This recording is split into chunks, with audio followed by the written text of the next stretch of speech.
Warning! The Stone Age Gamer podcast includes a lot of bad language. Cover your motherfucking ears.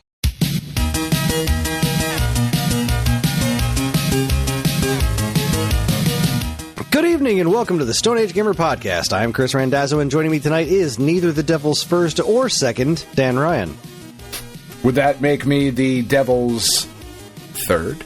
Oh, it's time for the final 10, 20, 30, 40 of the year. What manner of last-minute gift ideas were released in December's past? Prepare yourself for conquest because the Stone Age Gamer podcast starts now. Hi everyone, this is episode 598. It's the week of December 26th, 2025, making those last-minute gift ideas really last-minute. And welcome for anyone new here. Yeah, you're pretty fucked at this point. Like, well, you know, late Christmas.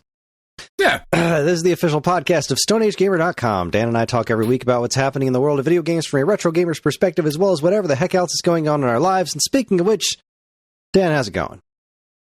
Oh, yeah. It's fine.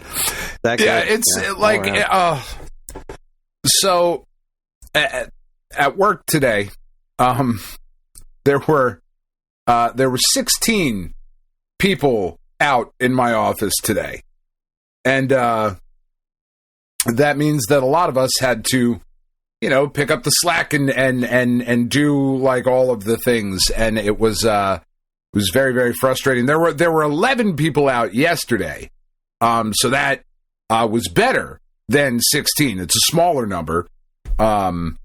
So, like, it's just been, that's the kind of week it has been. It has just been fucking a lot of extra work with not a lot of extra time to do any of the extra things, with the, added stress of holiday shopping and trying to get things organized and ready and all of that stuff. We've got kind of an interesting Christmas situation coming up. Tiff is working on Christmas Eve this year, which really sucks. I am not, so I don't know if I will be handling any of the cooking or the baking or any of those things, because we are doing Christmas at my aunt's house that we don't usually do it at because my uncle is still a disaster, because he's an old man, and like it's kind of fucked up to call him a disaster, but like that's the stage of life that he is right now, right? Like he's at, like, how's Uncle Harvey? Oh, well, fucking awful. Like everything sucks. Shit's falling off of him, and like can't walk, and he can't get upstairs and shit. Like it's fucking bad, So it has been a week, but on to bigger and brighter things, I suppose. Right. Why the hell not? Yeah. Yeah. Yeah. Yeah. I've been cooking a lot. That's what this last week and a half has been. Because like I've said, right? This whole fucking bullshit, this character of me currently, doesn't do a lot of cooking, but like the actual person is not a fucking idiot like I play on TV. And it's just gotten to the point where I just need to lift that skill set out into the world. So I now need to change from Dan Ryan. I need to adopt my other grandmother's name, and from henceforth I shall be Dan von Wardenberg, which I probably should have gone with to start. Like, that's a way doper fucking name. Wardenberg. What is it? Von Wardenberg? Yeah. I mean, just combine them. Dan Ryan von Wardenberg. There you go. Like, do the whole thing. Yeah. Let's do that. Lord DRVW. Yeah. Duke Dan of Ryan von Wardenberg. Exactly. It's a whole fucking thing. But yeah, like it's been been cooking and making dinner for everybody and all that shit, and like and everybody's still alive, so you're clearly doing a good job. Yeah, it's fucking easy. I don't know what everybody's talking about. This shit's fucking simple. You throw some chicken tits in the fucking air fryer. Throw some fucking sauce on it. You know, you're good to go. That's all it is. Done. That's cooking. Yeah, that's cooking. It's nutrition. I could follow a fucking recipe like nobody's business, man. I could fucking read. You know, you don't know me. You are good at taking direction. I'm good at taking something. Oh. Well, how about we take a trip into the 10, 20, 30, 40? Because, well, I don't know. That's what we're here to do. Because that's the first segment of the show, and that's where we happen to be currently. Look, I am working on about 2.5 hours of sleep. I made 3 batches of cookies today, and I am beyond exhausted. I'm having a rough couple of days. Yeah. I'm going to do my best for you folks. We're also testing. We're doing a video test right now. I'm recording a video version of this podcast as we speak. I get to look into Dan's beautiful eyes. Actually, not currently, because I have that minimized so I can look at the 10, 20, 30, 40 nonsense here. But I'm wasting all these hand gestures on nobody? I can see you in the corner there. Oh.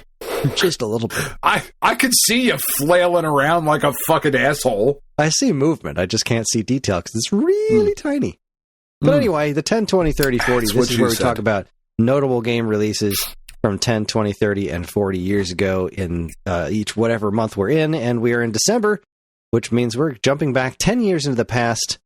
Fair warning, not a lot of games came out in December.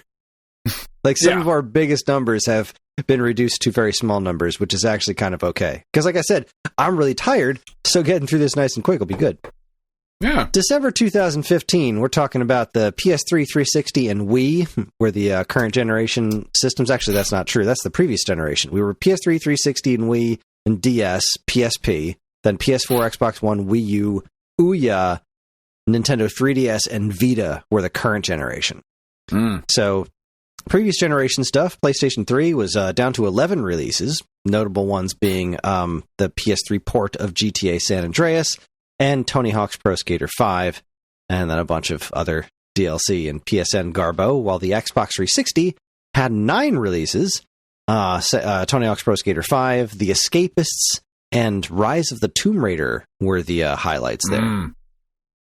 So that's pretty good. Rise of the Tomb Raider is fucking great. Yeah. Toei Hank 5? Meh. Yeah, I feel like that doesn't have a great reputation. Like it's not great. It's not awful. It is a Toei Hank game. It was certainly like just because that came out right. Like this was later, right? Like Tony Hawk. Yeah, 4 they had was done a while ago. They had done all the undergrounds. They had done the American Wasteland. They had done all the stuff, and it was like, this is going to be the return to form, and like it fucking wasn't. You know. It's fine. Like it's not the worst Tony Hawk game ever, but it's certainly not anything to be like, oh, can't believe you didn't play that, you know? Right. But Rise of the Tomb Raider was genuinely great. And Escapist is supposed to be really cool too. Those Tomb Raider games, real fucking good. All right, I think it's pretty easy to say out of these, 3. We had no releases, so we's not really in the battle. In the battle of last gen, this time I think it's an easy win for Xbox 360 because of Rise of the Tomb Raider. Yeah. Nintendo DS and PSP each had 1 release. The DS had 1 DSiWare game in The Mysterious Case of Dr. Jekyll and Mr. Hyde, whereas the PSP's solo release was Summon Night 5. I don't fucking know any of that. Yeah, and I don't think we're worse off for it. So moving on to the new generation. PS4, Xbox One, Wii U, Ouya, 3DS, and Vita. The PS4 had 46 new releases, sort of. Jesus Christ. There was a ton of PS2 games put on PSN, which is why that number's so high. Like just a whole mess of stuff. But as far as PS4 specific releases, they got Bit Trip Complete, and Just Cause 3 were probably their the two notable releases there, besides a bunch of DLC, PSN Garbo, and lots of PS2 games. Whereas over on the Xbox One, they had Just Cause 3 and Rise of the Tomb Raider. All right, then. So, solid business. However, I think the Wii U actually came in clocking real hard this month. The Wii U had 12 releases, right? So definitely fewer, but far more in terms of quality. Fast Racing Neo, which is a very cool racing game. Minecraft hit Wii U, which I believe was the first version to have Super Mario Minecraft. Okay. Devil's Third, which is a bad video game that the people who made should feel bad about. Yeah. And then there's Xenoblade Chronicles X, which is supposed to be great. Yeah, I mean, that is just... That's a solid month, especially for a December for Wii U. That's pretty good. It's just, it's really weird, though. Like, the more that we talk about, like, the Wii U and the different, like, big months for Wii U and whatever, I fucking realize how little I know about that system. It was a very odd platform, because, like, there were good games. They just didn't all run very well. Ooh, did we hear from Mike? Did we hear back from Mike? No, we didn't. What was that message on my phone? What's going on here? It says new Mike. Photos. New photos memory. Oh, I thought you said nude photos. Like, nude photo. Like, well, show them. Everybody, then we got video now. Yeah, I don't know. That's weird. Phones are weird. Everybody wants to see the nude photos, Chris. Nude photos of my dog. So... Where the fuck is Hopper? Why am I looking at you? He's on the couch behind me. He doesn't want to be on Hopper. camera. He doesn't get paid for this. He can't hear you through my headphones. Not with that attitude. I could be louder. Anyway, I won't. So really, I think it just comes down to, what do we like more? Xenoblade Chronicles X or Rise of the Tomb Raider?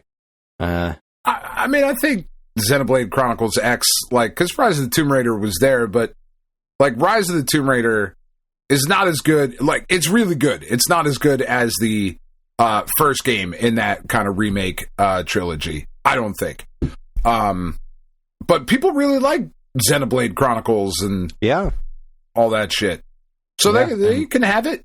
Yeah, I think the Wii U takes that one. Plus, Fast Racing and Minecraft, not so bad. Yeah, the Ouya, Minecraft on the other is hand, like Minecraft. It's pretty big. I've heard of turn it. Your nose up at.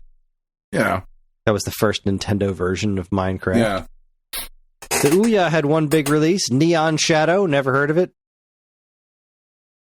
Sounds like some old bullshit.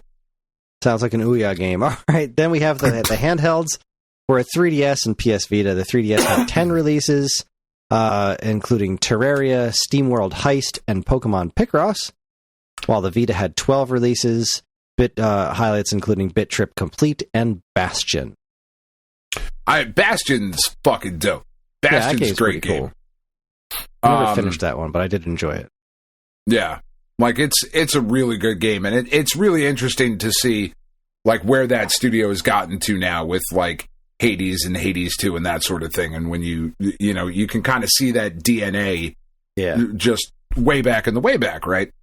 What was the fuck? It just went out of my head. What did you say first? Bit Trip Complete for PS Vita?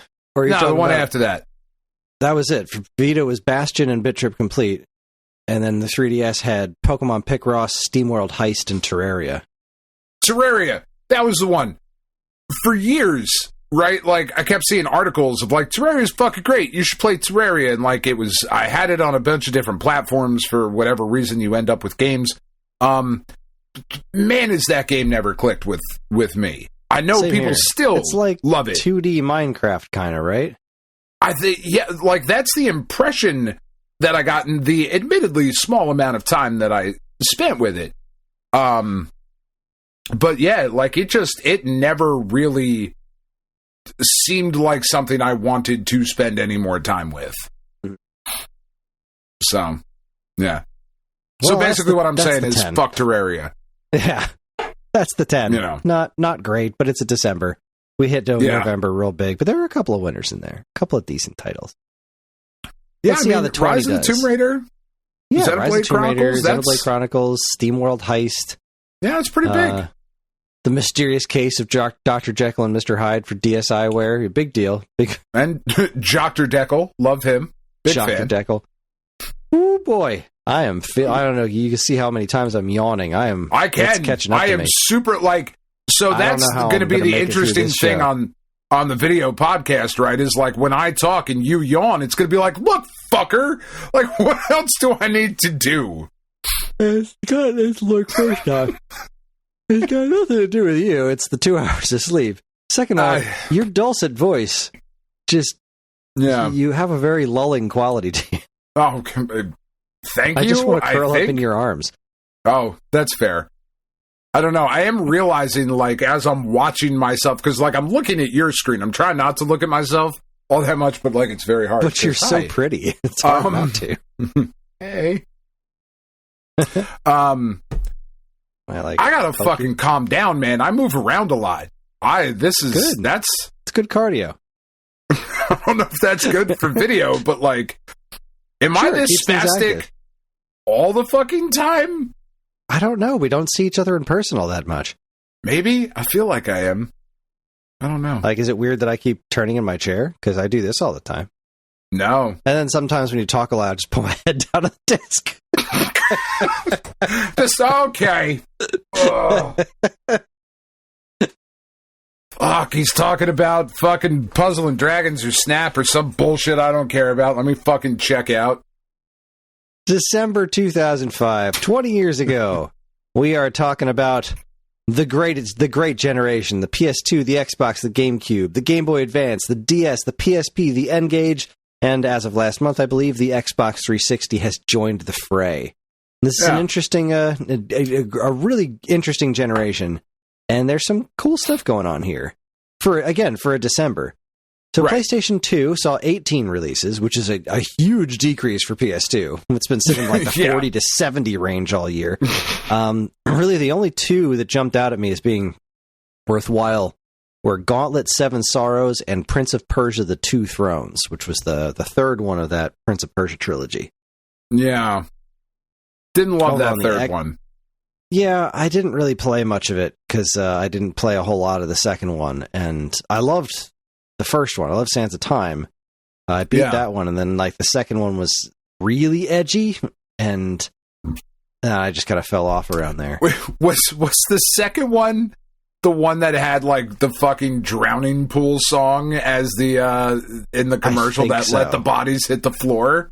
Yes, I believe that is the case. Yes, where we had this like super charming thing in the first game. They're like, you know what this needs to be is really angry and edgy, and you have to be running away from the demonic Kool-Aid man the whole time.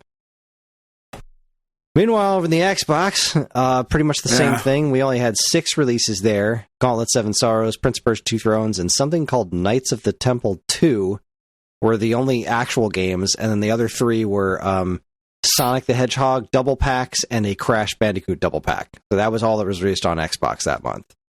Not a great month. Nah, again, Prince of Persia, Gauntlet. Over on the GameCube, though, we also had Chaos Field, Prince of Persia 2 Thrones, and the legitimately phenomenal Super Mario Strikers. The fuck is Chaos Field? I don't know. It looked familiar when I saw it, but I don't care enough to look it up again. Chaos Field for GameCube. I don't know, man. I'm going to look it up. It sounds familiar. Chaos Field, GameCube. No, I don't want the ROM. Oh, it's like a shmup. Oh. Yeah. Chaos Field is a great name for vampire survivors. Yeah, right? It's a field and there's chaos. Super Mario Strikers is outstanding. I love Super Mario Strikers. That first one on GameCube was such a blast to play. It's so shockingly violent. Put them all in armor, and the art direction was all like wild, and Waluigi was gesturing towards his crotch like that one wrestler did, and doesn't he does like the DX crotch chop a lot in that one. Yeah, it's weird. It's disturbing. Yeah. Extraordinary. I try not to think of Mario characters' crotches all that often. Like, I really don't want them highlighted. Complete opposite of me. That is usually what I am thinking about. That's your default. Donkey Kong's not wearing pants. He's fucking asking for it. The old Donkey Dong is just swinging around the whole time. But it's not, and I fucking have questions. Where is it? Fucking... Don't make me think this way, Miyamoto. Fucking talking to you. That's right, Shigeru. I'm calling you out. You can fucking see me now. I mean, you can't because we're not putting this one on video, but that's eventually... Shiggy. Yeah. Shiggy M. Shigmo. How has there never been a Nintendo character named Shigmo based on fucking Shigeru? I don't know, man. I don't Maybe. know. Probably because it's a terrible idea. No, it's a fucking great idea. What are you talking about? That's the best idea I've heard so far in this podcast. Over in the handheld department, the Game Boy Advance saw 13 releases, 2 of which, the only notable 2 I could find were Mario Tennis Power Tour and Final Fantasy IV. So that's pretty good. Whereas the Nintendo DS had 10 releases, Pac-Man World 3, Battles of Prince of Persia, and Bust Move DS, and Animal Crossing Wild World. Okay. I mean, Animal Crossing was great. I played a ton of that one, the DS one, and that was fantastic. The PSP answers with 14 releases of its own, Pac-Man World 3, Prince of Persia Warrior Within, The Sims 2, Midway Arcade Treasures Extended Play, and SmackDown vs. Raw 2006 being the highlights. The N-Gage straggled in with Asphalt Urban GP2, and the Xbox 360, for its second month, had only one notable release. There were 6 games, mostly Xbox Live Arcade garbage, the one notable release being Dead or Alive 4. I mean, if you like jiggly tits, then December was just like, I mean, here's a bunch of them. Here's just... Pac-Man World 3 is just lousy with them. Just constant fucking pack tits everywhere. The jiggle physics in Pac-Man World 3. I mean, you can see where Itagaki took his inspiration from. It was the pack tits of yore. No, I find it interesting the PSP got the previous Prince of Persia game. But honestly, in the handheld department, as great as like Final Fantasy IV is, I really think the big one here is Animal Crossing. The franchise wasn't as big as it is now, but it was still. This was probably I think this one performed better than the GameCube one because it was the first portable Animal Crossing, and I seem to remember that being a big hairy deal. Yeah, that definitely makes the most sense. I think like that one being the one that kind of like broke Animal Crossing out to being the big stinky deal that it eventually became.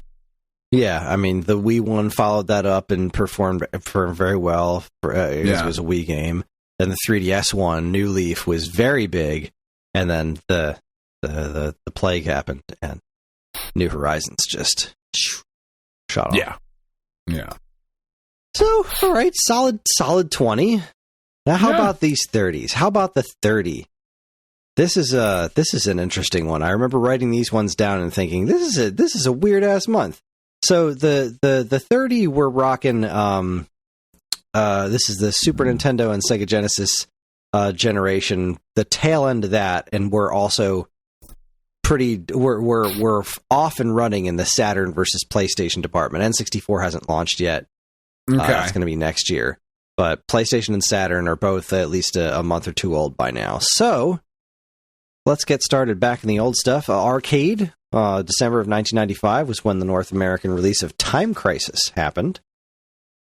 I mean, that's pretty fucking awesome. Yeah, Time Crisis is great. Time Crisis rules. There were actually some notable releases on PC. We had the original release of Braindead 13 and Warcraft 2 Tides of Darkness. Yeah, solid stuff. I mean, Braindead 13 isn't technically a good game, but it's an interesting game. But it is a game. It is one of the games of all time. It was one of those Dragon's Lair type things, and I always liked the character designs. Fritz Crackers is a neat character. Yeah. Anyways, back in the 16-bit wars, Super NES actually had a pretty solid month here. Super NES saw 11 releases, notable ones being Final Fight 3, Revolution X, Boogerman, a pick-and-flick adventure, Breath of Fire 2, and Donkey Kong Country 2, Diddy's Kong Quest. That is a fucking really stacked December. That is a stacked December. Donkey Kong Country 2? Jesus, that's highly still regarded as one of the best platformers ever made. Yeah. Some astounding music in that game. That just crushes everything. But Final Fight 3 is really solid. Breath of Fire 2 is really solid. Yeah.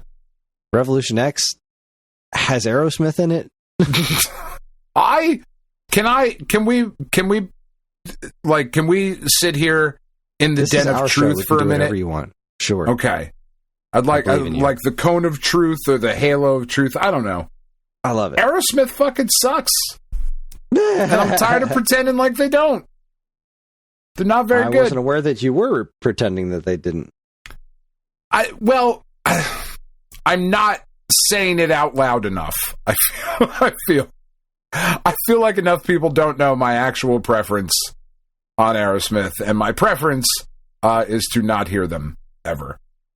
Oh, I just got an email notification that the Chuan's toilet bowl nightlight that we talked about on the podcast. Yeah. I ordered it for my sister. Apparently it's here. It's on my porch right now. So I got to text Karen to bring it inside. I mean, that's fucking outstanding. Are you going to test it out first? Like, I know that's kind of like a weird question. I'm not. I'm definitely not. Are you sure? Maybe you should. Definitely, I should pee on them first before giving them to my sister for Christmas. That is what I do with every gift I give. It's what we did with the Thanksgiving turkey, too. I mean, I'm glad I didn't come then. That's all I'm saying. Oh. So anyway, great month for Super Nintendo. Are you ready for how the Sega Genesis replied? Sega Genesis had one release, Revolution X. Sega CD is done. We have covered the last Sega CD game. It was Demolition Man last month. That's the last North American Sega CD game. There were also 0 new releases for 32X. Sega is done with that generation, it appears. We will be getting a couple more 32X games throughout next year, but oof. Donkey Kong Country 2, Breath of Fire 2, Final Fight 3, rocking the Super NES hard. Because the N64 isn't out yet, and Sega is trying to fight off PlayStation. But they are just about done with the 16-bit war there. That sucks. That does suck. That's a shit month. I'm fairly certain there are other Genesis games on the way, but and there's definitely are. But yeah, it was way to go out with a whimper. Way to end December 1995. There were some great Genesis games this year. Yeah, the 95, and it just kind of went out with a. And the last one, you're like, fucking Aerosmith, done. Yeah. We have close out the Donkey year. Kong Country. He's not even wearing pants, and you can't see his dick. I don't know why we're fucking playing it. Nobody wants that shit. Diddy Kong does cartwheels, and you see absolutely nothing. Absolutely fucking. There's nothing to jerk off to there. But Aerosmith, you got Steven Tyler in his fucking face, 16 bits doing all that shit that he does. The Neo Geo still kicking with one release, Samurai Shodown 3: Blades of Blood. That's so much better than Revolution X. Yeah, it really is. But as far as previous gen stuff, I think there's no question Super NES takes the win. Yeah. Not even close. Yeah. So in the next generation console wars, we're talking Jaguar, Jag CD, 3DO, PlayStation, Saturn. Right? This is the next generation console wars are in full swing, with the exception of Nintendo not having entered them yet outside of Virtual Boy, which doesn't really count. And this is where you're going to see where all of Sega's resources went. Fucking, because it wasn't to Revolution X. It's squarely in the camp of the Saturn. We're going to see something. I am anticipating. Speaking of efforts, this month was, I believe, a fairly solid effort from our our friends at Atari. The Jaguar had 5 releases. Missile Command 3D, Fever Pitch Soccer, iWar, Supercross 3D, and Atari Karts. The Jag CD added 4 games to that in the form of something called Baldies, Battle Morph, Mist, and Primal Rage. So that's a decent number of games for the struggling Atari Jaguar. Missile Command 3D is very solid. Atari Karts is not Mario Kart, but it's half decent. I've heard people like that game. I mean, yeah, super big Atari fans like it, but it's really not all that great, all things considered. My head's actually getting kind of warm. Sorry for the glare, everybody. Yeah, speaking of Baldies, this is really where it becomes super obvious as to why this system did not stick around. There was no way it could ever possibly compete with the likes of PlayStation and Saturn. Right. And honestly, even 3DO here. So 3DO had 8 games. It had Battle Sport, BC Racers, Brain Dead 13, Bust a Move, Foes of Ali, Primal Rage, Return Fire Maps O' Death expansion, and Shockwave 2 Beyond the Gate. I mean, that's not bad. I want Primal Rage to be the game it is in my mind versus the game that it actually is. Right. Primal Rage needs like a really awesome reboot. Like, it's such a good cool fucking idea. Yeah. Yeah. But they're not going to give it to us. Clay animated. Like, I still think it should be stop motion. Yeah. That was part of the... Like, as a kid who grew up, like, just madly in love with fucking Harryhausen and Clash of the Titans and the Voyage of Sinbad and, like, all of that stuff and that particular aesthetic, I genuinely think it's fucking gorgeous and I love it. And I really wanted Primal Rage to be this really fucking great thing. And it was a fun novelty for a few minutes, but actually being a good game, I don't think it ever really was, because I never played it for more than a couple minutes. I always got bored. But again, it's just similar not very to good. Jaguar, you really look at this release slate, and it's like, okay, there's 8 games, but none of those really stuck around. Like, Brain Dead 13 is niche at best. Bust a Move, sure, every system's got to have its own version of Bust a Move. Foes of Ali is a boxing game. There's an expansion for Return Fire, but there's nothing here that the 3DO never really had its own proper personality. Right. And most of its good games wound up on PlayStation anyway. Right. Speaking of which, we just talked about those, but the PlayStation 1 had 21 titles this month. It's pretty good. The highlights include Jupiter Strike, Destruction Derby, Basis Loaded 96, Gex, no longer on 3DO exclusive, Loaded, Primal Rage, probably runs better here than it does on 3DO, Road Rash, again, Discworld, Theme Park, and the original Street Fighter Alpha. Yeah, I mean, that's so much better. Yeah, that's a great lineup for a system that was a fraction of the price. Yeah. Yeah, it's not really a mystery why the 3DO and the Jaguar lagged behind. Meanwhile, the Saturn only had 9 releases. There was the fairly excellent Mystaria, The Realms of Lore. Gex also landed on the Saturn, as did FIFA 96, and the Saturn exclusive Clockwork Knight 2, which is very interesting to me because I didn't realize these games were so close. The first one only came out in May of the same year, so I didn't realize both of those came out so close to one another. That seems odd, right? Yeah, it is weird. But again, not a lot from Sega. All in all, they were really not pumping out a whole lot of content in December. They did. Yeah. They did. They punted. We're good. The Virtual Boy in the technically handheld space saw the extremely fun Panic Bomber, the very well-made Vertical Force, and the utterly forgettable Waterworld.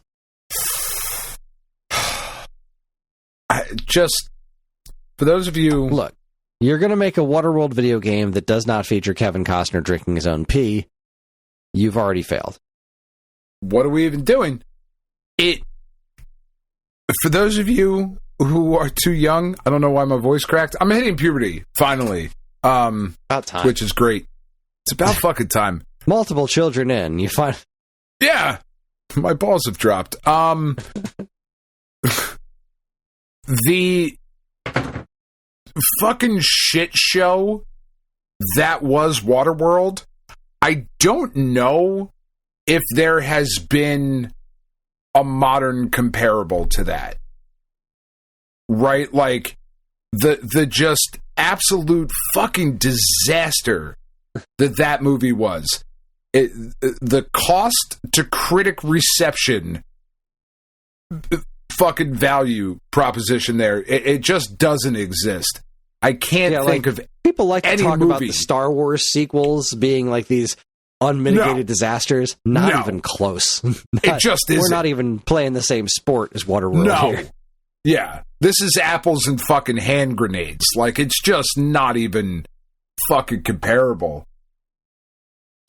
Like, that movie came out, and it was a fucking joke.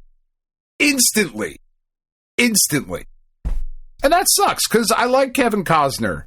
And it's not a bad idea for, like, a fucking movie, but it is a bad movie. I've never actually seen it. Boy, don't bother. Like, I know you like to, we're going to watch it. It's going to be fucking fun. Look, I'm going to watch... I lived through Zardoz. I can live through this. It's as bad. For different reasons. That's high praise. So, I mean, you don't have Sean Connery's fucking unwaxed bikini area to fucking distract you from anything in Waterworld. Oh, God. Well, finishing off the 30, Game Boy had 4 releases: FIFA 96, Frank Thomas Big Hurt Baseball, The Getaway High Speed 2 Pinball, and Vegas Stakes. Whereas the Game Gear had jack shit. Wow, Sega, really? Sega brought absolutely no thunder this month. Dear God, Sega. Nothing against Clockwork Knight 2, but like that wasn't a big system seller. This was... They really did not have... the heads were not in the game this month. Like, we hit November, that's all we need. We're good. Which just leaves us December 1985. Boy, 85.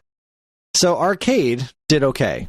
In the arcades in 1985 December, we saw the U.S. release of Gradius, Choplifter, and Space Harrier. So that's fucking outstanding.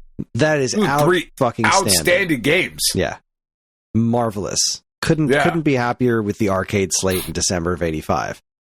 Nothing interesting on PC. No Atari 2600 games until July of 86. No Intellivision games until May of 86. Nothing else on the Atari 5200. No more releases until maybe 1989 for ColecoVision.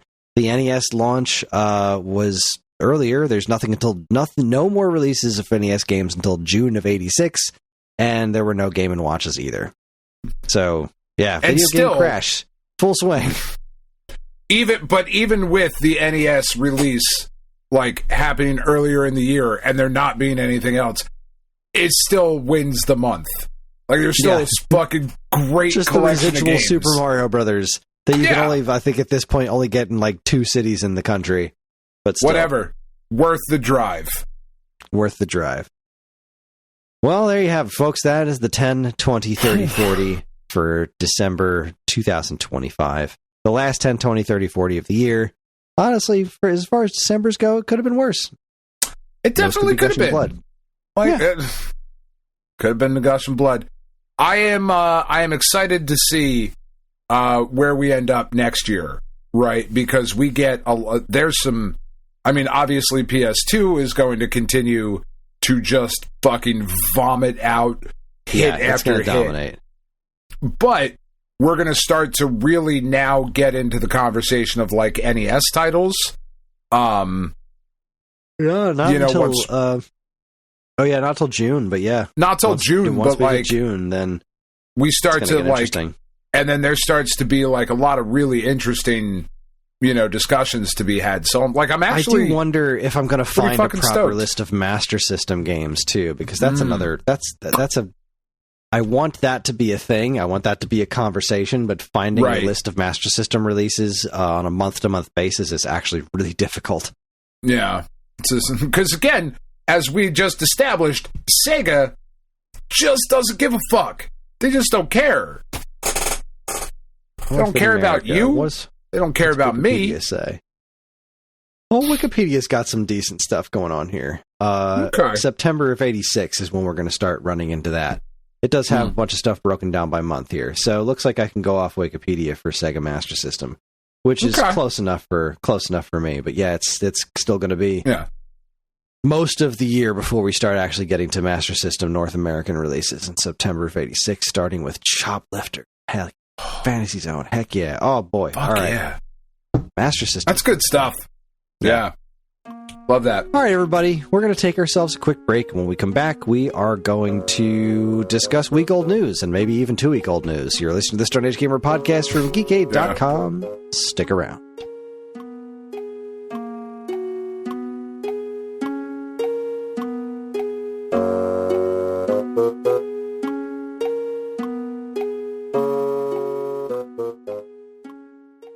Hey, I'm Ryan. And I'm Andy.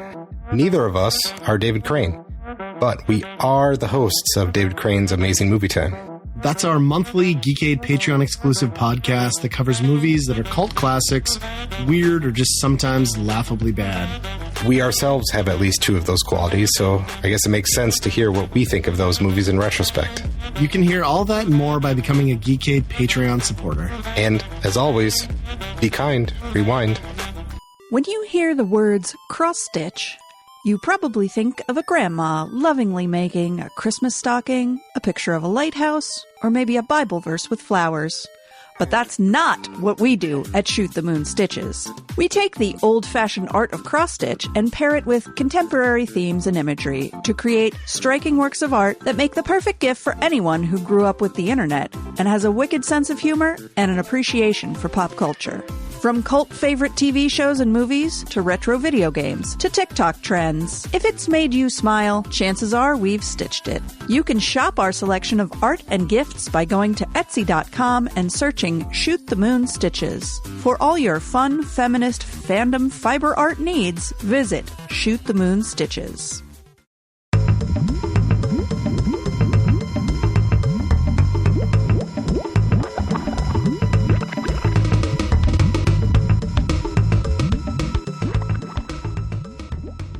All right, everybody, we're back, and we're still here. We're still alive. We figured out where people live. We're going to drive there tomorrow. It's going to be great. Which means it's time for my favorite segment, your favorite segment, everyone's favorite segment. Strap yourselves in for Week Old News. Welcome to Week Old News, where we talk about all the news that was new a week ago. Dan, kick us off. Oh, wait. I should put on my glasses so I look studious and news reportery. Oh, but there was glare. Can't have it. Anyway, our first story of the evening. Todd Howard confirms that Bethesda uses AI, but emphasizes the human intention behind it. Speaking earlier this month with the premiere of Fallout Season 2, and by earlier this month, I mean like 2 weeks ago by the time you hear this, Todd Howard confirmed that the company does indeed use AI, but only as a tool guided by real artists. Creative intention comes from human artists, number one, but I think we look at it as a tool for, is there a way we can use it to help us go through some iterations that we do ourselves faster? So, yeah, I mean, it's here, it's queer, get used to it, is kind of how I feel about the AI, right? Like, it's going to be in everything, and we really just have to get hopefully to a point where we are actually getting like what he says of, you know, we're using it more as a tool as opposed to a driving creative force, right? We won't. It's going to replace all the jobs. Definitely not.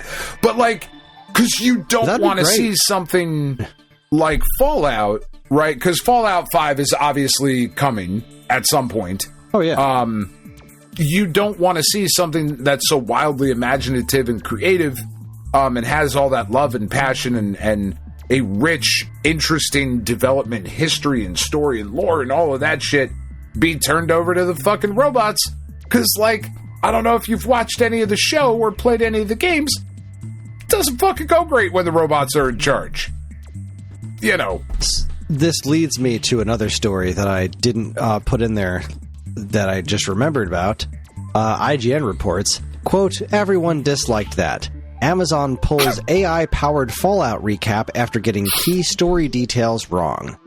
Yeah. So speaking of the responsible use of AI, they shat out a recap from AI that got a bunch of stuff wrong because nobody's checking up on it. It's just, oh, well, we could have paid an intern to do this, but instead, what if we save that money, put it in our pockets, and just have AI do it? Nobody's going to care, but then they cared, because of course they did.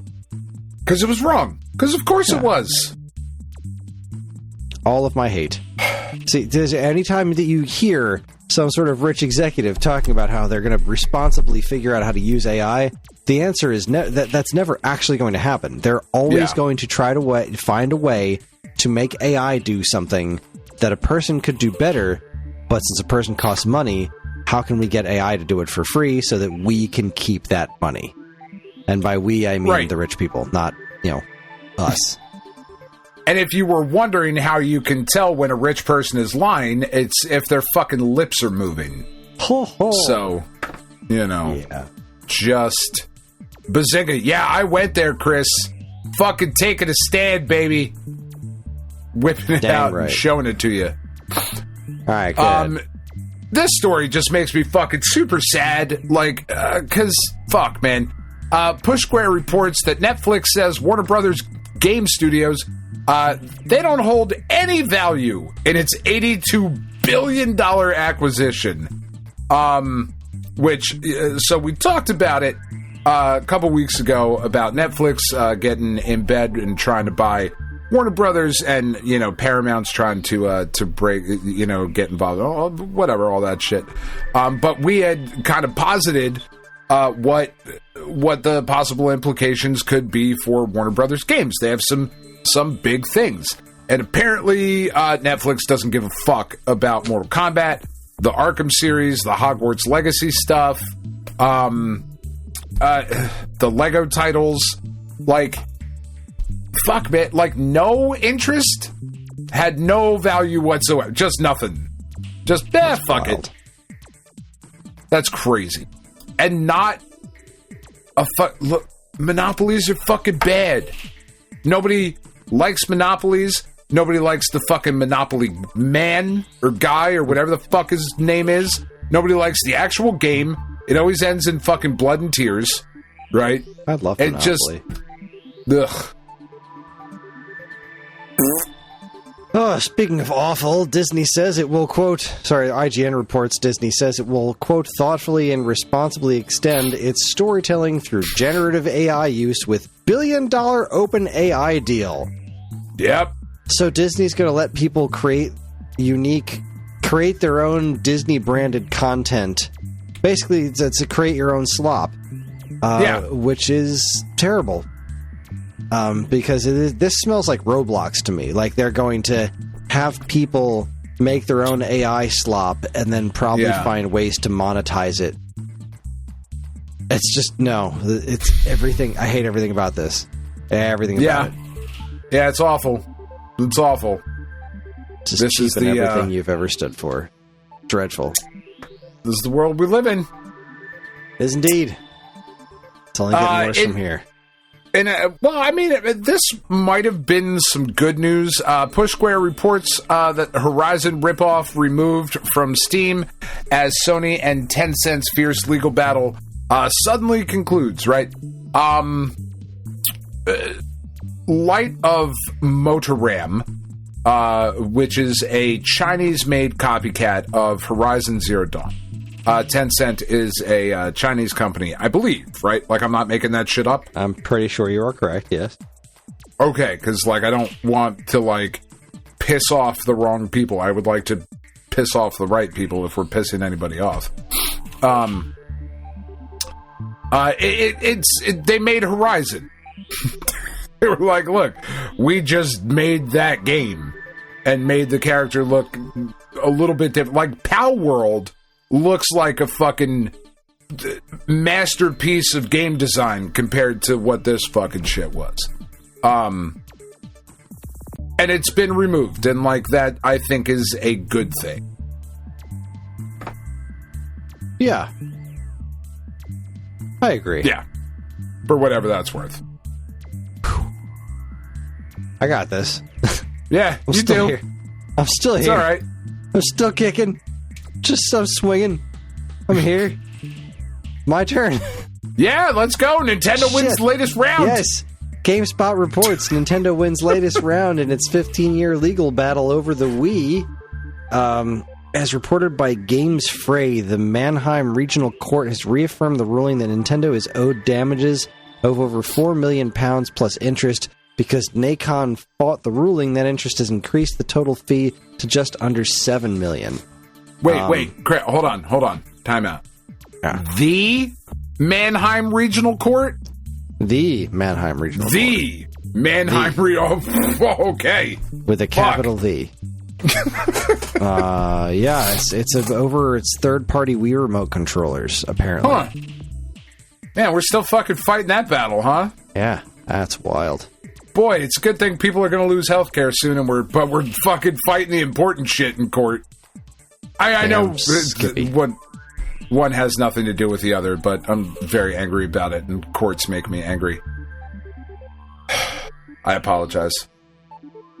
How dare you? Read the next I don't story. know how I feel about this. I just added this one. I don't know if you saw this today, Chris. I did see this, yeah. Push Square reports that our friends, my friend, your friend, Sony, is buying Snoopy and the rest of the Peanuts brand for $457 million fucking dollars. Like, they just announced that today. That they were like, hey, Charles Schultz and your estate, here's a fuck ton of money. Give us Snoopy and Woodstock. Apparently, the Peanuts characters are super, super popular in Japan.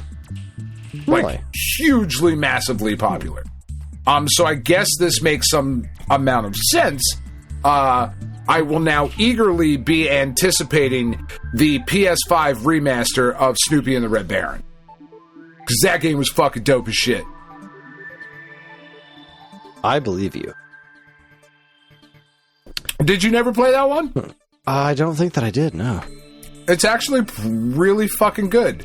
Like, it's not Crimson Skies good, but it's not as far off from that as you might imagine a Snoopy Red Baron game to be. I feel like I remember hearing about that. Yeah. All right, on the hardware side of things, I love this story. Retro RGB reports Philips Magnavox CDI 450-550 power supply is a thing that exists. So there were some CDIs that had a giant external power brick, and I think you plugged it in with like a phone jack thing. There's a new aftermarket power supply for those systems. So if your power supply is tanked on your really weird CDI, you can get a new one now, which is beautiful. That is beautiful. It's shaped like a CDI controller, which is I'm just chef kiss. There's a handful of links to it on the. You can use a Triad power supply. Triad makes some really good, really solid power supplies and Ethernet cable.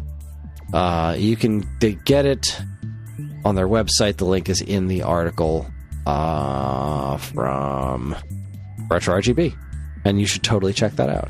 Thanks, Bob. That's really awesome. Yeah, thanks, Bob. Bob's a good dude. Is he? Oh, never mind. I take back the sarcasm. Yeah, Thanks, no, Bob. I was genuinely saying thanks, Bob. He was the one who wrote the article. Thanks, Very good to our Obama. presence. As an aside, I found this to be kind of shitty. Barack Obama released his top books of the year. He fucking included his wife's book on there. Like, now I know that it's like a little different because it's Michelle Obama and she's like a big important figure in like history, and probably it's a good book and has something to say. But like, also, that's your wife, man. Like, you can't put her book on. It feels like shit. Anyway, I feel like he couldn't not put his wife's book on there. that's what Tiff said. And it scares me how often you and Tiff are in agreement against me, and I don't care for it. I don't care for that. Our friends over at Time Extension report that the SNES or SNES, if you're cultured, port of the much maligned Contraforce is now playable thanks to Infidelity, who we've talked about their work before. Rumblemans does similar work porting NES titles and Super NES titles, or no, NES titles to Super NES.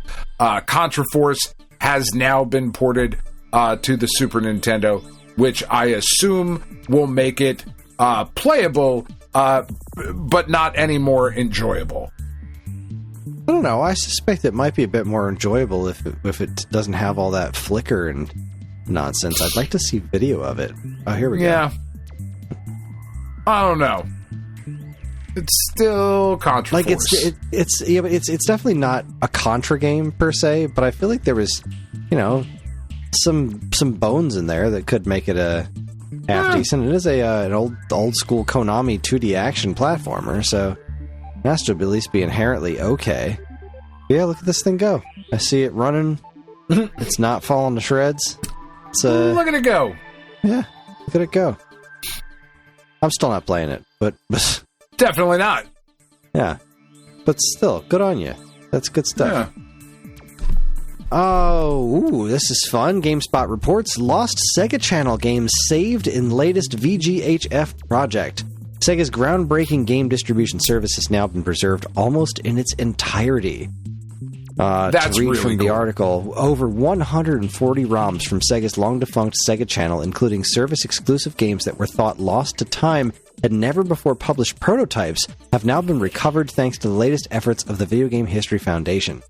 Sega Channel launched and blah, blah, blah, blah, blah. And that is, until the Video Game History Foundation embarked on a quest to see the channel's unique history and its content preserved. Alongside former Sega Channel VP of Programming Michael Shorrock and a passionate Sega fan who had acquired a collection of Sega Channel backup tapes, VGHF sought to tell the full story of the Sega Channel. This is fantastic. So also included, let me see here, rare prototypes and games include never before seen Sega Genesis web browser and previously undumped game variants of Sega Channel exclusive titles like Garfield Caught in the Act, The Lost Levels, and The Flintstones. Also included in the files are previously unpreserved Sega Channel versions of games like Super Street Fighter II, which saw content removed in order to fit within Sega Channel's file size limit. Other games in the service that were linear in nature were essentially split down the middle to fit the file size limit, with users needing a password to access the second half of the game. This is like Earthworm Jim, Lost World Jurassic Park. This is so cool. That is cool.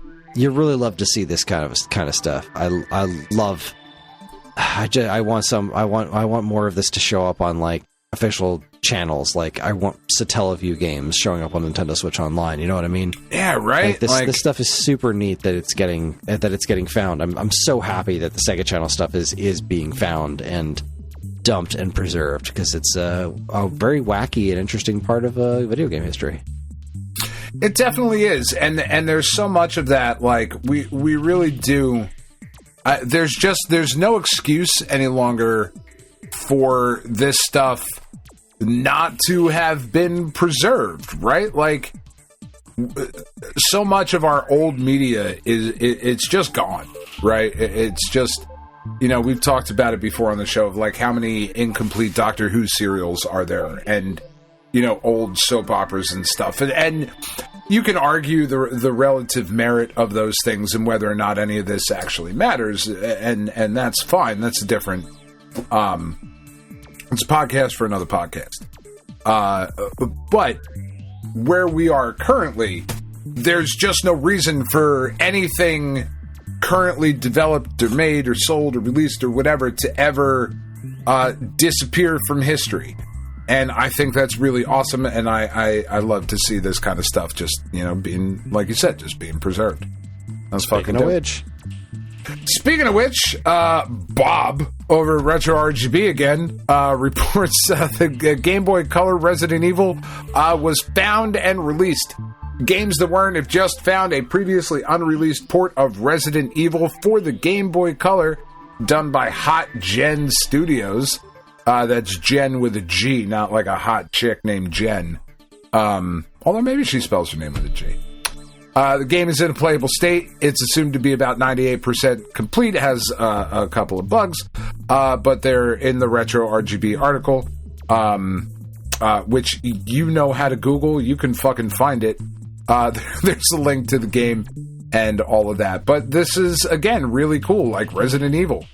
Hugely important series in video game history. And we've been sitting here thinking, like, fuck, there's parts of it that are gone forever and lost. Here you go. I remember seeing screenshots for this Game Boy Color port and being like, wow, for real? This is kind of wild. And seeing it in action is really, really cool. Yeah. Yeah. Because it's Resident Evil. It's the original Resident Evil, and it's running on a Game Boy Color. It looks weird, which is weird, but how wouldn't it? It's Resident Evil for Game Boy Color. There's nothing that's not awesome about that. I love that this one was finally found and preserved. Yeah. In the indie game news department, Push Square reports, quote, "If I don't belong in the games industry, I'll have to look elsewhere." Keita Takahashi moves back to Japan after To a T flopped. To a T is a slice-of-life game by the Katamari Damacy maker, Keita Takahashi, and it did not sell well. And that does not surprise me because I forgot it even existed. I don't think this was publicized in almost any way, shape, or form. It looks really freaking weird. Yeah. I'd like to try it. Not weird in the charming way that Katamari is. Certainly not with the soundtrack that Katamari has. Like, Katamari is a very... it's like, look, we fucking love Katamari. I'm not disparaging Katamari by any stretch. But that game's fucking niche as fuck, man. Like, that's not for everybody. And there should exist, and there does exist, space for these types of games in the modern gaming sphere, or whatever the fuck it's called. But this To a T game just didn't look very good.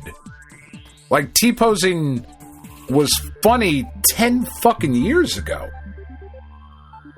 You know? And, like, I know it's not about being funny. It's about the main character. They're, like, stuck in a T-pose or whatever. And there's, like, a deeper message in the game and whatever. But like, it's not fucking relevant anymore. You know? I'd like to give it a shot. It looks quirky and weird. Yeah. Looks cute. His other game didn't do very well either, did it? No, I don't believe that it did. What was that? Fucking Ho-Hokum? Nobi Boy? Or, yeah, no. Nobi Boy. Yeah. No.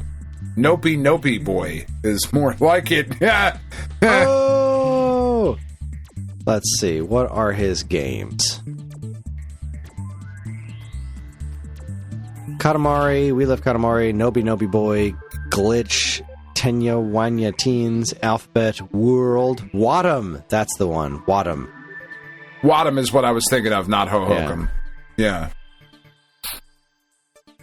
I mean, like, you and I fucking love Katamari to a level that I don't know a lot of other people love that franchise too. Oh, there are many of us out there. I know, like, but like pretty fervent fan base, I would say. But like, we fucking adore that game and don't give a fuck about anything else that guy has done.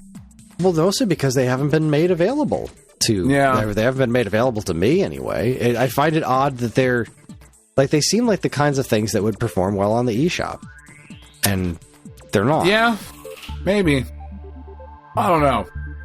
Speaking of things that you thought would perform well, Push Square reports that the franchise has not met your expectations. Call of Duty vows to over-deliver after the Black Ops 7 misfire. Scraps back-to-back sub-series releases. Look, I did not read this article. I don't give a shit about Black Ops anymore. What I do know, a piece of free advice for fucking Activision, because they definitely need it from me. Don't put out a game every fucking year. Just don't. It's not special anymore. It hasn't been special in a fucking decade. And that whole concept, that whole idea of like something being too big to fail is just a fucking fallacy at best. Like, eventually it fucking fails. Eventually it does. And I don't begrudge Call of Duty. Like, it's some people's favorite shit, and they look forward to it. It's like a fucking... It's a big deal in an event, and it's how they bond and genuinely connect with people and all of those things. There's a lot of positives about, like, that sort of online community and the hype and all of that shit. But it's also a fucking shitty game at this point. It's just not a very good, well-made game anymore. It's not what it once was. How could it be? It just can't. You can't keep fucking raising the stakes like that in that short amount of time. So, ultimately, this is probably fucking for the best. I would love to be excited about a new Call of Duty. I really would. Well, I'll tell you what I'm excited about. Go Nintendo reports. Jaws Retro Edition announced for Switch. And when I saw this, I thought to myself, what? Because I looked at this like, oh, it's a Jaws Retro collection? No, that can't be right. There's only one. What else could possibly be on it? Why would they just put NES Jaws on a Switch cartridge? That seems like overkill. And I get it. It seems like a waste of space. But yeah, that's not... I love that game, but there isn't a lot of it. Right. But then I read the article. And now, there's no video footage, there's no nothing. But just when you read the article, it says Jaws Retro Edition features Save Anywhere, Rewind, Achievements and Trophies, Music Player, Gallery. Okay. Jaws Enhanced Version features massively expanded multi-chapter adventure filled with nods and homages to all 4 Jaws films, new quests and objectives, new abilities and weapons for your boat and diver alike, more challenging enemies and more ways to deal with them, a robust realization of the NES game's role-playing elements and inspirations. At first you had my attention, but now you have my erection. Yeah, right? Jaws is a fascinating game. It's a really interesting take on what you could make a Jaws video game out of. It's not a masterpiece, but I've always found it to be very fun to play. It is a good game. Massively expanded version of it? That's cool. I am interested. I'm very interested. I wish it were not coming from limited run games.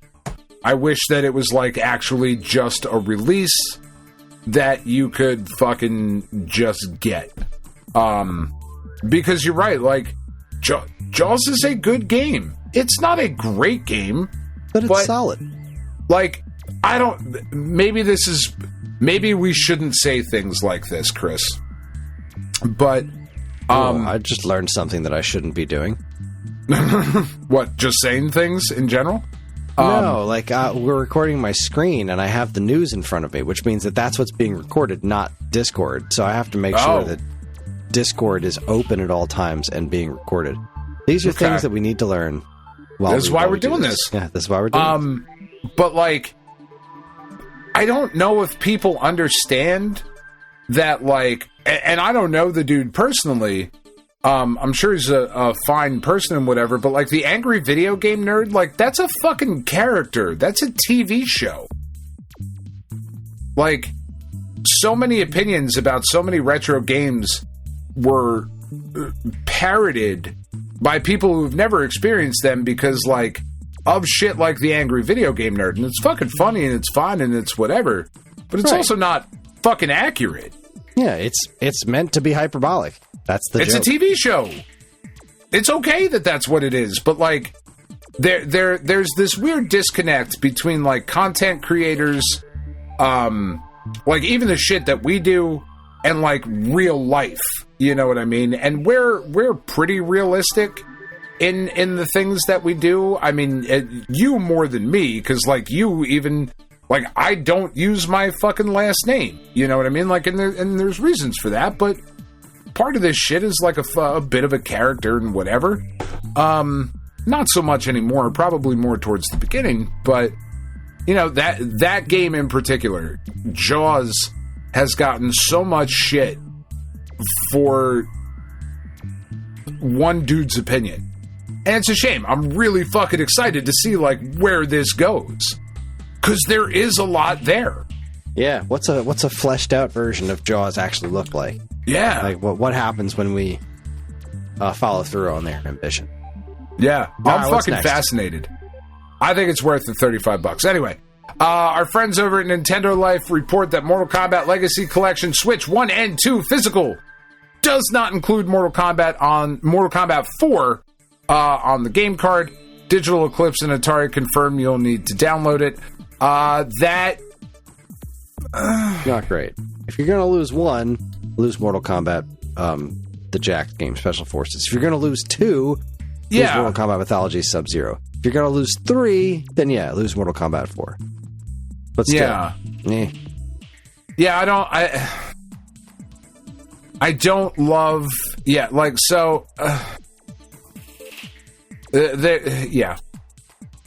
There's just some issues here, right? There's some issues. And it's one of those things where, the thing that concerns me here is at the very bottom of the article, it says if a future cartridge reprint ever happens for Switch platforms, it will supposedly include Mortal Kombat 4 on the cart. So this was just a miscommunication, an error. It was supposed to be on there. It's not on there. Now in the future, there's potential for having multiple versions of this game floating around. It's just not a good situation overall.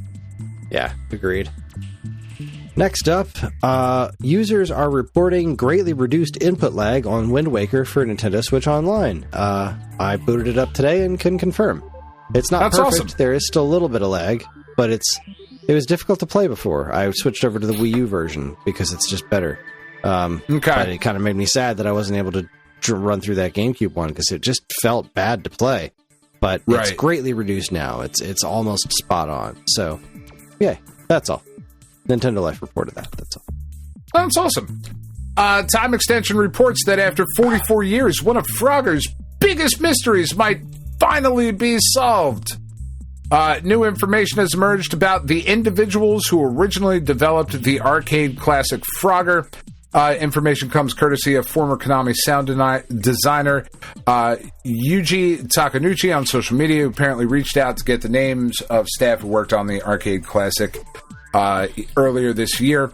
So what he is reporting is that the leader director of the game was Takeshi Hara, programmer Takeshi Hara, Takahide Hoso, Keiichi Miyoshi, part-time, graphics unknown, so we still don't know that.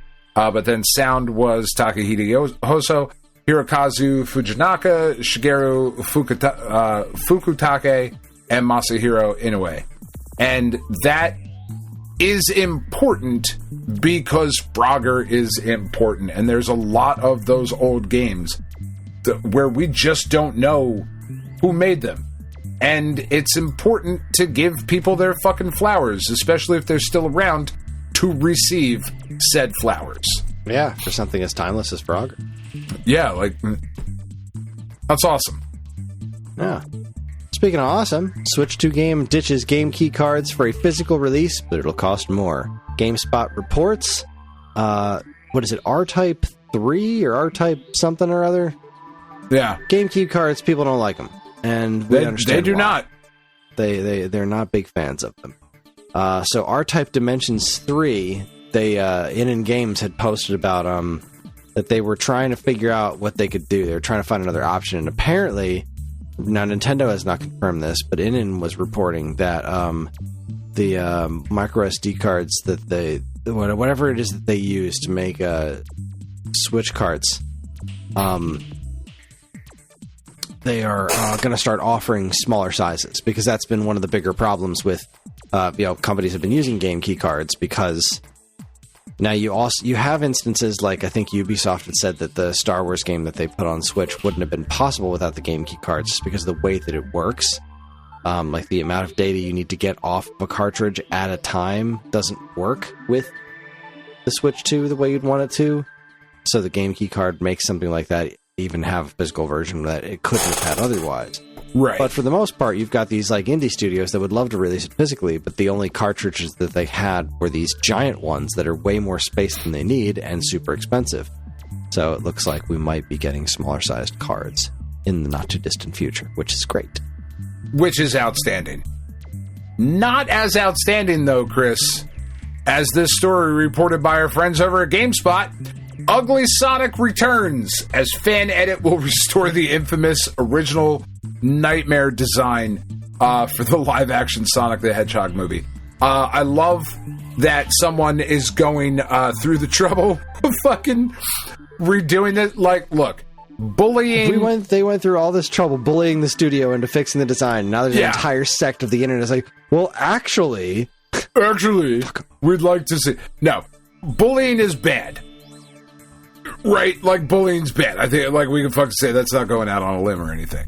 Right. But sometimes it gets rid of the fucking horrid Sonic design that we were originally going to get, and gave us something I think genuinely good. We actually just watched, because Sonic 3 came out in the theater when I was going through chemo and whatever. So we never actually got around to watching it until earlier this week. And it is certainly the third Sonic movie. It's not as good as the other two. It was okay. They made some choices there.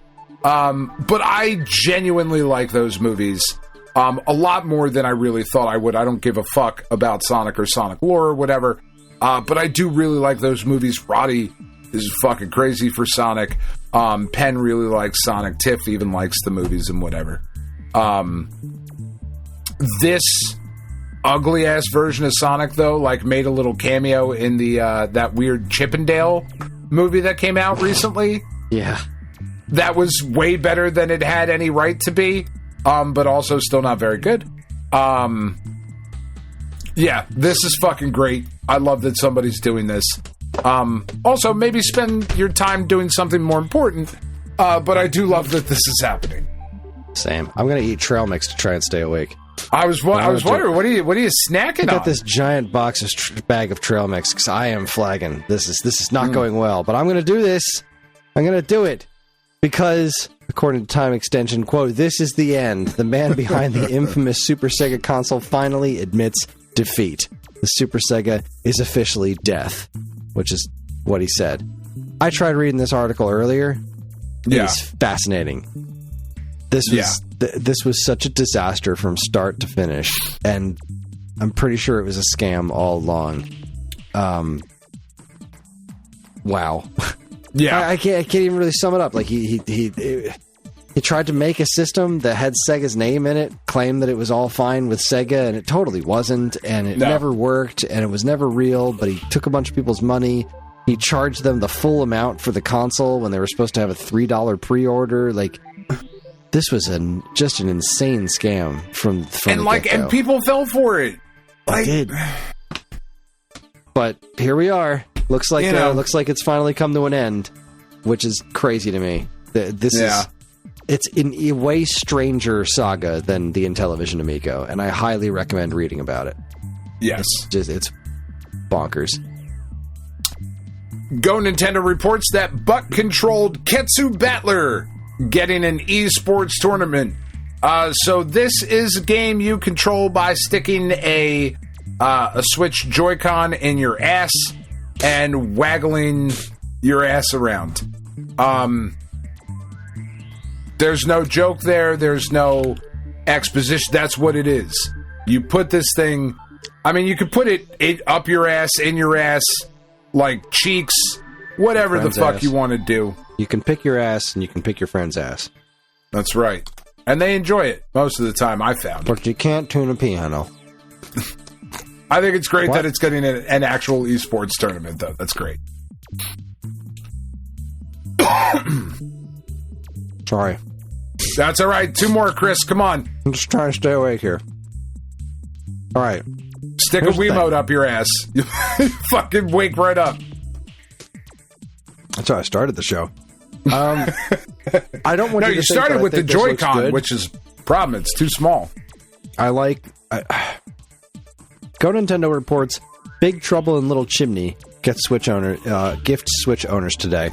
I just thought the name was funny. It's Vampire Survivors. It's a ripoff of Vampire Survivors, but with Santa. It doesn't look very good. And after last year's Legend of Santa Claus game that was another big disappointment, I'm not going to bother with this one. But the name made me chuckle, and so I put it in here. Yeah, it's funny. Perhaps the best story of the week, though. Dexerto, I think is how you say this. Dexerto. Dexerto or Dexerto. Reports that Nintendo reveals a Pikmin football kit for a professional team. A professional team in Japan's J-League will be wearing a Pikmin-inspired kit. This is football, which we here in the States properly call soccer, because the ball you throw with your hands is called football, you fucking assholes everywhere else. The team is Kyoto Sanga FC, which is a top-tier club, apparently based in, to the surprise of no one, Kyoto. It is an outstanding-looking kit. It's got little Pikmin on the jerseys. It's fucking awesome. I love this. I would love to see more of this. Really, the only analog we had to it in American sports was when they added advertisements to MLB. They had the big Switch 2 logo on the left arm of the Seattle Mariners uniforms, but it was just a Switch 2 logo. Like, that's fucking whatever. This is actual, like, fucking adorable Pikmin on the jersey. It's great. More of that. That is great. If I have to have sponsors on my fucking sports teams, make them cute, is all I ask. Blur my background. Whoa. That's not my background. That's all of me. All of me. Anyway, that's it for week old news. Hooray for Pikmin. And, we're all caught up. Hooray. It's been 2 weeks. It's trivia. Thanks, trivia. Yeah. That wraps things up. We're going to take ourselves another quick break. When we come back, we're going to check in with the Checkpoint, talk about what we've been up to. You're listening to the Stone Age Gamer podcast from geekade.com. Stick around.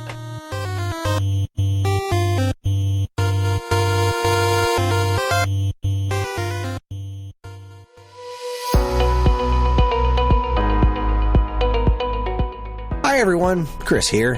Podcast listening is free, but podcast creation is not.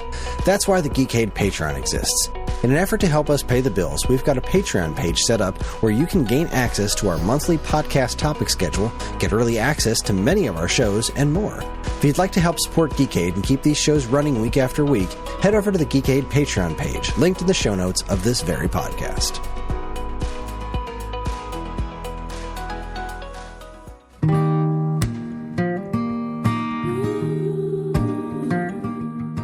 We are Safe at Home, the leading dog rescue in the heart of New Jersey.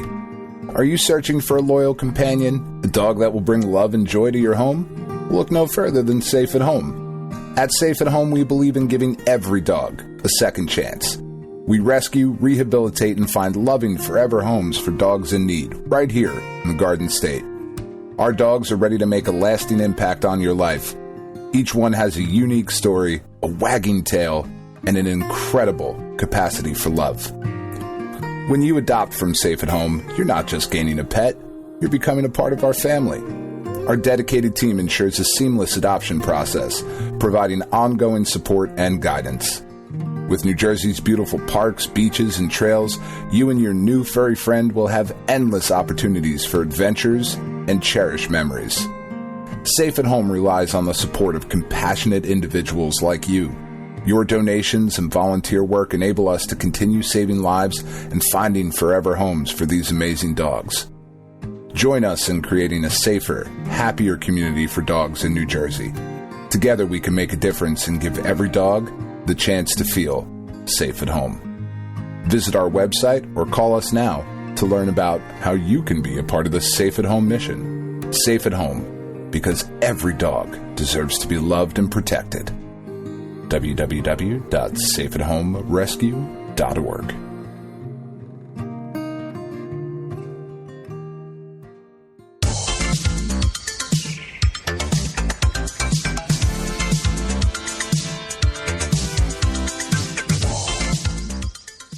Okay. Hey, we're back. We've returned. We're better than ever. Things are doing great. Things are wonderful. I couldn't be happier. So we're going to use this opportunity to check in with the checkpoint. Checkpoint! This is where Dan and I talk about what's been going on in our lives. Dan, how you doing? What's new besides what's new? You play any games? Talk about games, because I actually have some games to talk about. Do you? That's great. I really don't. Even for like the last 2 weeks, like it just really, there just has not been a lot of free time, and like what's really like kind of fucking up the schedule, is that Tiff has been working, really late recently. Like her job keeps her at work sometimes. She doesn't get home until like 9 o'clock or whatever, and then I gotta go to bed, like an hour and a half after she gets home, and there just hasn't been a lot of time to play the things that she likes to be a part of, and whatever. And I don't want to start like any of the big story games or things that she's interested in. Obviously, I don't want to start them without her.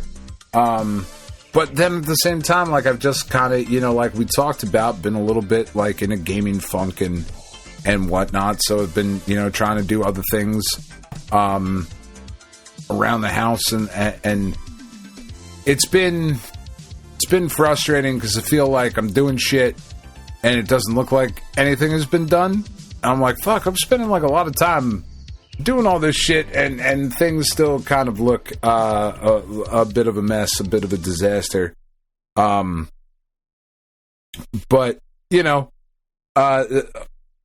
we finished, like we really just kind of transferred a lot of the last couple of weeks, like gaming time to like television time. So we finished it, Welcome to Derry, which was really, really good. I still feel the same way about this modern version of Pennywise as I did just based on the movies. I still don't love it. I found it, Welcome to Derry, to be so much more interesting when it was exploring the story around Pennywise versus the time that Pennywise was like actually on screen. The weird, like, I know you haven't watched the two It movies, but like the weird, like, fucking lip thing that Skarsgård does, like the little like poochy out lip thing, and he drools a lot. I don't love the voice. The head's really big. I don't fucking love this design of Pennywise. But that being said, like all the fucking lore around it in the Stephen King cinematic universe was really cool, and like I'm really interested to hear more of that story and to see more of that story. So we finished that. We watched the first episode of the new Fallout show, or the new Fallout show of season 2 of Fallout. Did you watch that yet, Kris? Not the second season. No, we haven't started that yet. Okay. Then I will not really say anything about it. I am very excited for that show, though. I thought the first season of Fallout was just, in addition to being a very good like video game adaptation, I thought it was just really good television. Yeah, like my dad loved that show. He didn't even know it was a video game. Right, like apart from, I think that's kind of like the hallmark of like a good show. It like so much of like what the Marvel shit was back in the day before it got bogged down in its own continuity and whatever. Was that these are good movies or good TV shows. They're not good for a comic book movie. It's not good for a video game show. It's just genuinely good television. Right. And season 2, like the first episode at least, continues that trend, in my opinion. Like I said, we watched Sonic 3. We got that out of the way. That's a fucked up way to put that, but that's kind of how I felt after watching it. You're like not breaking new ground here on a movie that's been out for a very long time. But Keanu Reeves' Shadow, I don't know. I don't love Keanu the way everybody else does. I don't know. I mean, I loved him as Ted Theodore Logan, and I loved him as Neo in The Matrix. Yeah. I mean, I love him as Neo in The Matrix, kind of. I like The Matrix a lot, but I still, he was fine. I like him as a person. To watch. Yeah, I don't think he's a great actor, but I do like, shit that he's been in and whatever. I haven't I really haven't played anything apart from like just the regular shit that I play on my phone. Like I said, I just haven't had time. Like Dean fucking graciously gifted me Baby Steps. I haven't even had a chance to start that yet. That's one of the ones that Tiff wants to play. So, I'm going to start that soon. I put some more time into No Man's Sky, but not as much time as I would have liked. Like I said, I've been obviously I was being a bit of a dick about it earlier, just in the way that I do, but I have been cooking every night, like for the last like week and a half, 2 weeks or whatever, and it takes me a lot longer to do that, right? So, because like I can't just go to the fridge and be like, oh, I'm going to make this, and I just then go and make that, right? And it also it's happening more organically, like it wasn't necessarily planned of like, I am making a declaration, I am going to do this now. It really just is kind of happened. So it's like, fuck, well, I'm going to do all these different things that I'm doing. I need to go to the fucking grocery store every goddamn day because we don't have whatever weird ingredient that I need for fucking peri-peri chicken, which is not a thing that I've ever had before, but I was at Trader Joe's and I was like, fuck it. This is a thing that I've heard. So peri-peri chicken is a South African chicken dish. It's spicy and it's a lemon forward kind of hot sauce flavor.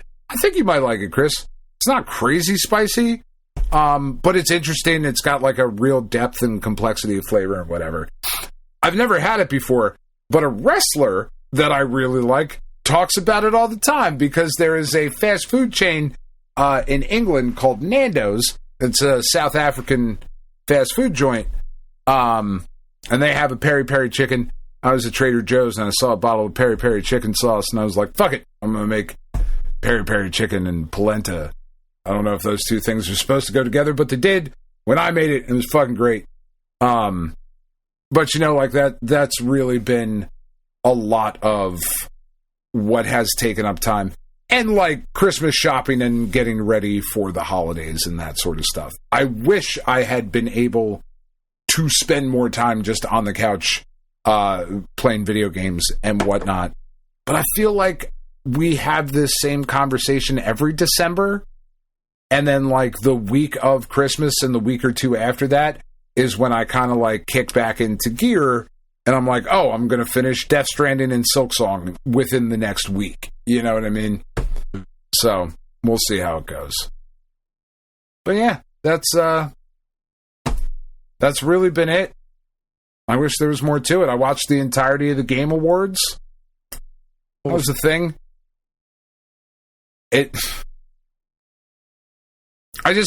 Do I have to play the other 32 or can I just jump into Clair Obscura 33?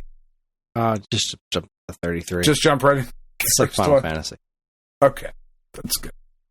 No, like I'm more excited to play that game now than I was. Like, and I did want to play it. I think if you go back and listen to the show we did at the beginning of this year, like the end of last year, where like I first saw the trailer for Clair Obscura, like I think I said it looked pretty cool because it had like the weird countdown clock and that whole thing.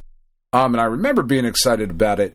It raised an interesting question as we were watching it, though, of like, should a game, not can a game, because none of this actually matters, but should a game win both Indie Game of the Year and Game of the Year?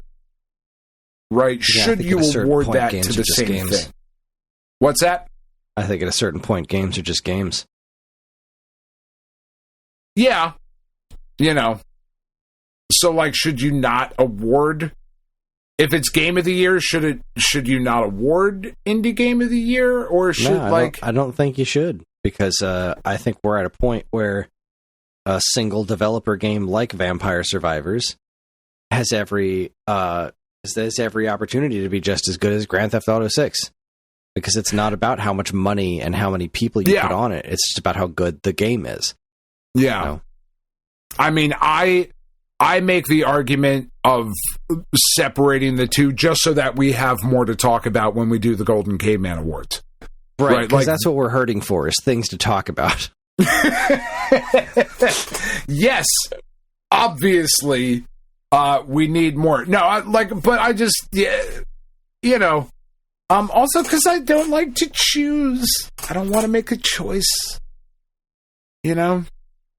I don't want to have to choose. But choose wisely. Yeah. So anyway, Game I got Awards. A super mega win of $7.19. What a day to be made. Yes. It's very exciting. No, the Keeleys this year were they were fine. I didn't love the variety of trailers that we were shown this year. I feel like last year we had a much more diverse and exciting lineup of trailers and like bigger reveals and that sort of thing. Like this year, the last game of the show was a hero looter shooter that was coming out relatively soon, whereas last year it was the new Naughty Dog game. Like, those are... It's not the same thing. You know what I mean? Like, I know this new hero shooter has people that made Titanfall and whatever on it, but like, okay, but like that's not the first original Naughty Dog game since The Last of Us. You know? So, whatever. Yeah. Anyway, that's what I've been up to. I'll shut up so you can go to bed. Well, let's see. The big news was that yesterday Dadish 4 came out.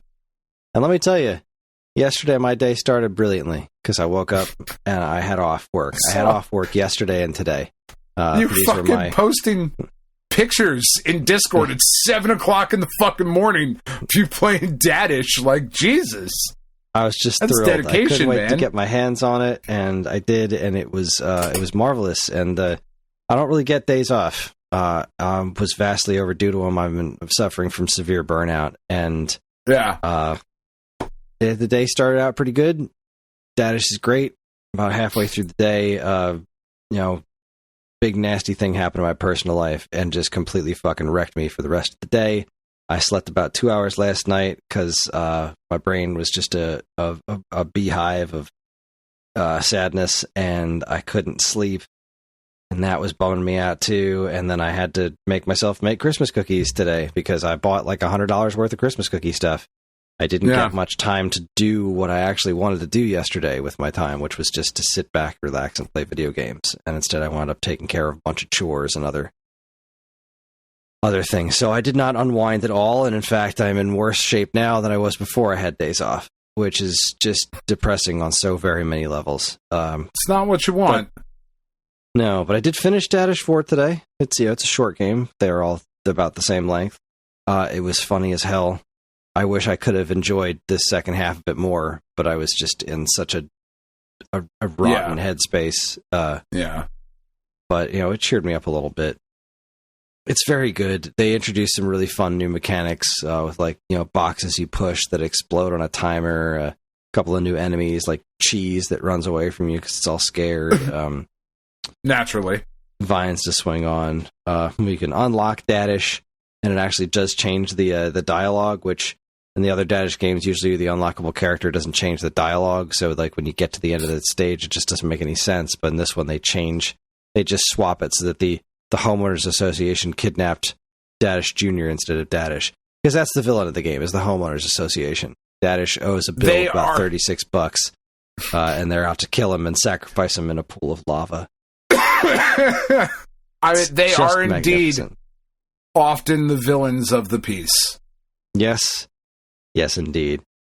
It was great. It was exactly the game that I needed at the time.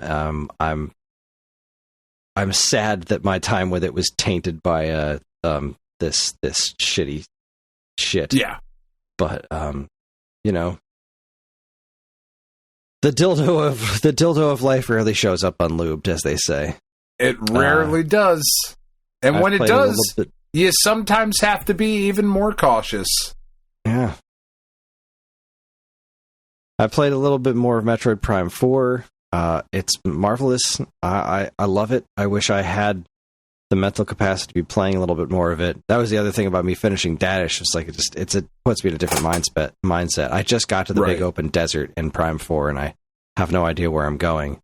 Okay. But it's really fun to roll around on Viola. That motorcycle is really neat looking. It's a very cool game. I'm loving it, and I can't wait to get more time with it, hopefully while I'm off between Christmas and New Year's. I got to 3 batches of cookies today. They were tasty. Mm-hmm. I got gifted Marvel Invasion. Oh, that's fucking awesome. I was gifted Marvel Invasion by, I want to say, oh, come on, brain.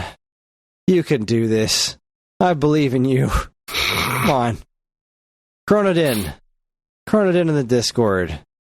Nice fella, just gifted me Marvel Invasion. And so I played it a couple of times with Paul online. And it's been great. That's awesome. Right, definitely don't do this when we're actually recording. Like, I'm looking at the chat right now with the eShop codes and stuff in it. So that's definitely something that I can't do while we're recording properly. We'll get this figured out. We'll figure it out. We'll get there. So it's pretty fun. God, coming off of Karate Kid, though. It immediately felt so much better than Karate Kid. Like, just the act of moving around made Karate Kid like, man, it just felt like moving around in molasses in that game. We did finally finish that game since we discovered that there was an easy mode that we could switch to, because the bosses were just wrecking us, and we couldn't figure out why. Like, they would just felt like everyone thought that there was some kind of mechanics that we're just missing. But anyway, Marvel Invasion is the exact opposite. It's a delight to play. I'm not following the story at all. But it's neat. You're always tag teaming. I forget. Have you played this one yet? I played the first level demo and thought it was fucking awesome. And am really mad that I'm going to wait to get it physically. Yeah, I was going to, but now I don't have to. Now I have it digitally, and I can play through it now with my friends. And I'm trying to convince Sean and Greg to buy it too, so that the 4 of us can play it together. Since the 4 of us played through Karate Kid, suffered through that one, so we deserve this as a reward. Yeah, really for fun. Sure. And tag team and special moves, and it's definitely heavily inspired. Like, a lot of the moves and the animations are very inspired by Marvel vs. Capcom. I like it. I like it quite a bit. I'm looking forward to playing more of it. Yeah, and that's it. That's what I got. That's the checkpoint for me. I'm exhausted. I want to get some sleep, and I hope that I can mentally feel better in the morning. And just, God, this year sucked. Yep. This has been a hard one, and the next one's not going to be super easy either. But I hate this. But I got this show, and I got you. That's right. What else do I need, right? I mean, look, man, this year, so this is the last episode. When we record next week, Christmas will have happened. Yeah. Right. And this has been, man, just an up and down fucking year, you know? There's been a lot going on. I started the year, still being a fucking cancer patient. And I suppose, like, technically, I still am a cancer patient. Like, I still have the port in my chest. I am, you know, I had a doctor's appointment this past Monday, where, to give you an indication of how well the doctor's appointment went, my doctor and I spent most of the appointment talking about movies, and television shows. Because he's just unconcerned with where I am right now. He is as happy as, you know, as he could be with that. All my blood work came back for the first time in over almost 2 years at this point. All of my blood work came back completely in the green. We tested everything. Like, we even went so far as to test, like, cholesterol and thyroids and, like, all that kind of shit too. Everything checked out to, like, where it is supposed to be, which is fucking outstanding. You know what I mean? But, like, I started this year, like, at this point last year, I was sicker than I had ever been. You know, and then I continued to get sicker up until, like, the end of January. Like, it was just, it was just fucking brutal. You know, and here we are, you know, a couple months later, and I'm still not 100% recovered. I'm still not where I need to be, where I want to be, any of those things. But and it's been frustrating. You know, like, there's been, I thought I would be further along recovered wise than I am currently, which is fucking weird, and kind of stupid. But that's, like, that's what I do, you know what I mean? Like, I have so much fucking unearned confidence that, like, I'm just gonna be like, oh no, I'll fucking do that, it's fine, yeah, whatever. I'll go through chemo and, like, still work. That's fine. Just go to work while I'm going through chemo. That's totally a normal fucking thing to do, and won't make recovery then take that much longer. But yeah, like, this has been a difficult year. I know it's been difficult for you, difficult for me for different reasons. But at the end of the day, we were sitting here, we're wrapping up 2025. We're ironing out the kinks here on this this video edition of the podcast, whatever this is going to fucking end up looking like. And just fucking forever forward, man. I love you. I love that we do this. I love our listeners. I want, all of this is just a really long-winded, roundabout way of saying to, you know, in the spirit of the holidays, you know, and really, I think ultimately the ultimate message of this show, and we kind of buried the lead a little bit here, but is to put the Christ back in Christmas, I think is really, you know, ultimately what we're all here for. But no, it's spend time with family, spend time with the people you love, with your kids, you know, that sort of shit. And then we fucking move forward, you know? Then we move on. We get back to it and we do what we need to do. I love you. I love our listeners. Merry Christmas, you filthy fucking animals. Couldn't said it better myself, so I'm not even going to try.